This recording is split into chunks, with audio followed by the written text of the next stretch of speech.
আসসালামু আলাইকুম, শুভ দুপুর বন্ধুরা।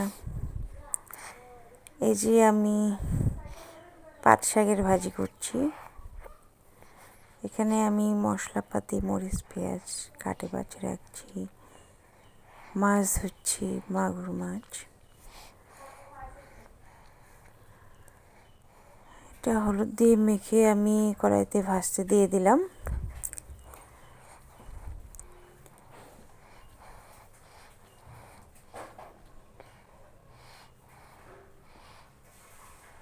এটা প্রায় ওই চুলায় হচ্ছে ভাজা, আমি এই চুলায় দেরি হয়ে গেছে, তাই তাড়াতাড়ি আরেক চুলায় মাছটা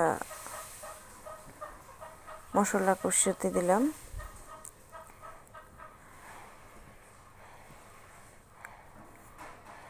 মশলা কষাচ্ছে, আমার ছেলে হেল্প করছে।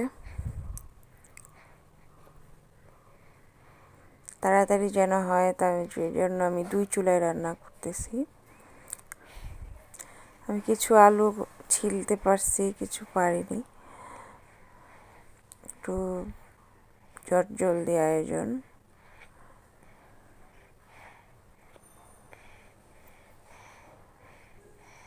শাকটা আমি এই ফাঁকে বাগার দিয়ে দিই।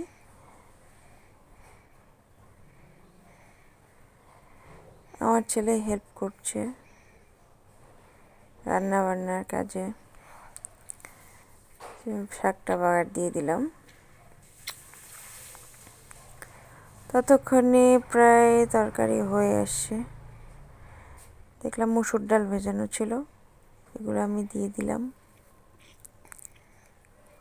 মসুর ডাল দিয়ে মাগুর মাছ কে কে খেয়েছেন কমেন্ট বক্সে জানাবেন। কিন্তু যে মাছগুলো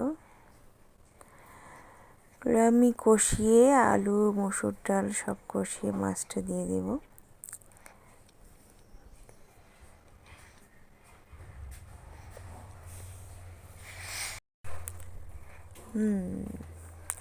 আপনারা কে কে মাগুর মাছ দিয়ে মসুর ডাল আলু দিয়ে রান্না করে খেয়েছেন কমেন্ট বক্সে জানাবেন।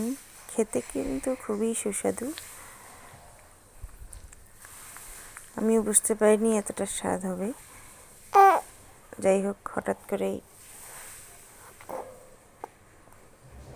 এই আয়োজন। এভাবেই আমার ব্যস্ত দুপুর কেটে গেল। ততক্ষণে তরকারিটা একটু জাল দিয়ে দিলাম, দিকে সালাদ কাটতে হবে। তরকারি ততক্ষণে বলক চলে আসে, আমি নামিয়ে নেব।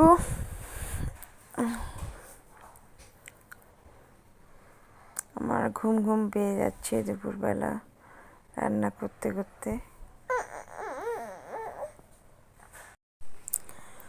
তরকারি প্রায় হয়ে আসছে, তা আমি সালাদটা কাটে নিলাম। টমেটোর সালাদ। রান্না আমার শেষ, এখন খাওয়ার আয়োজন। আল্লাহ হাফেজ।